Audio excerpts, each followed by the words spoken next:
Bien, y en este tramo de mercados y empresas nos metemos de lleno en la actualidad impositiva. Se ha hablado mucho en las últimas semanas de los incrementos muy fuertes de impuestos, sobre todo en el ámbito de la provincia de Buenos Aires. Hablamos de patente, hablamos de impuesto inmobiliario e incluso se ha llegado a hablar de rebelión fiscal en los últimos días. Así que para hablar de estas cuestiones ya estamos en comunicación con el doctor Marcos Jauregui, a quien le estamos dando la bienvenida. Marcos, ¿cómo estás?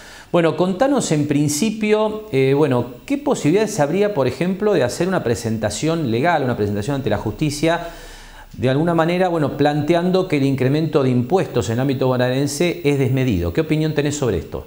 Para empezar a contestar, porque no es un tema fácil de contestar, diríamos que la misma ley impositiva que faculta al Poder Ejecutivo a aumentar los impuestos es la que en principio da el marco legal al aumento. Y ahí es donde en la opinión pública, en los medios especializados y demás, se habla del, digamos así, ¿no? Famoso 200%.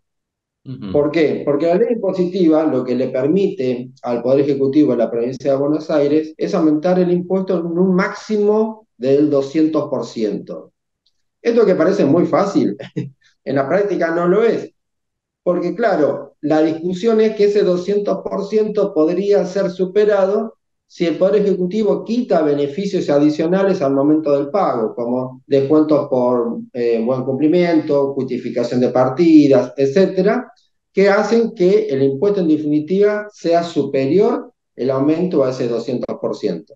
Con Ujú. lo cual, desde el punto de vista legal, debemos primero ver ese punto. ¿Aumentó más o menos que un 200% de lo que pagaba esa partida en el 2023? Eso sí nos da un panorama claro respecto a si está bien o mal este periodo 2024 respecto a lo que la ley le permite al Poder Ejecutivo de la provincia de Buenos Aires aumentarlo. Entonces, si bien hay algunos casos donde las partidas están aumentando por encima de un 200%, el gobierno provincial o el gobierno municipal eventualmente podrían defender esos incrementos teniendo en cuenta que están quitando bonificaciones y que de esa manera se excede el 200%. Este sería el punto que haría difícil, de acuerdo a lo que me parece interpretar de tu comentario, que el contribuyente pudiera tener éxito en un planteo judicial. Sí, más que difícil te diría dónde aparecen los grises, que a veces no se entiende cómo pueden aparecer grises en cosas tan claras. Si la ley dice que no se puede aumentar, que se faculta el aumento, porque en realidad se aumenta la evaluación fiscal a través de coeficientes que inciden sobre la sobre la evaluación fiscal del inmueble, pero dice, bueno, yo dejo, la ley dice, para hablarlo en términos claros, dice el gobernador, yo te dejo aumentar los coeficientes para llegar a una base imponible más alta para que puedas cobrar más.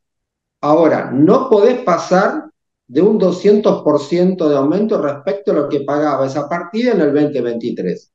Ahora, Ujú. después aparecen los grises, que es esto que te voy diciendo. Y después aparecerán los cuestionamientos legales para ver si esos grises son legalmente, judicialmente admitidos o no. Yo creo que los planteos, por eso te hablaba de una cuestión legal, los planteos van a ir por ese lado. Van a decir, no, el tope es el 200. Si supera el 200 es ilegal porque la ley no permite al gobernador, digamos, aumentar más de un 200%. Ese va a ser el primer planteo legal que va a tener que resolver la justicia. Después habrá más, pero eso sí serían otros conceptos, como si son confiscatorios, si hay suma de impuestos respecto a una misma capacidad contributiva, además que son quizás más técnicos. Pero este sería el más sencillo y que seguramente la justicia va a tener que resolverlo y un juez va a tener que decir, bueno, este 200% fue superado, sí o no. Si fue superado, ¿es legal ese monto o debo Ujú. atenerme a lo que dice la ley impositiva y nunca superar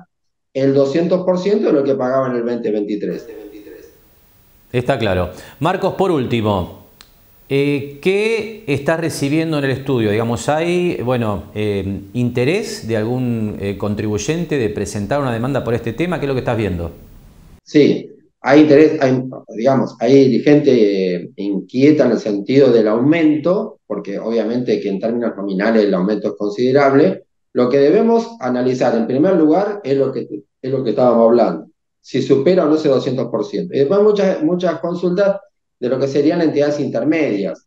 entidades que nuclean sobre todo a lo que atañe a la parte rural, donde es otro capítulo por la posibilidad de que entidades intermedias puedan plantear conflictos de esta naturaleza en forma grupal y no individual, ¿no es cierto? Pero sí, hay mucha consulta. Aparte, se suma a, insisto, también hablo de muchos municipios donde ha aumentado la carga tributaria, también renglón aparte el impuesto automotor, renglón aparte también un impuesto adicional de ingresos brutos para grandes empresas, es decir, hay un clima donde el aumento de la carga impositiva hace que la gente vea de qué manera esto es o no legalmente admitido. Está claro. Marco, gracias por tu tiempo como siempre. De nada. Hacemos ahora una nueva pausa en Mercados y Empresas y enseguida estamos hablando del panorama comercial en la ciudad de Mar del Plata. Eso después de la siguiente pausa.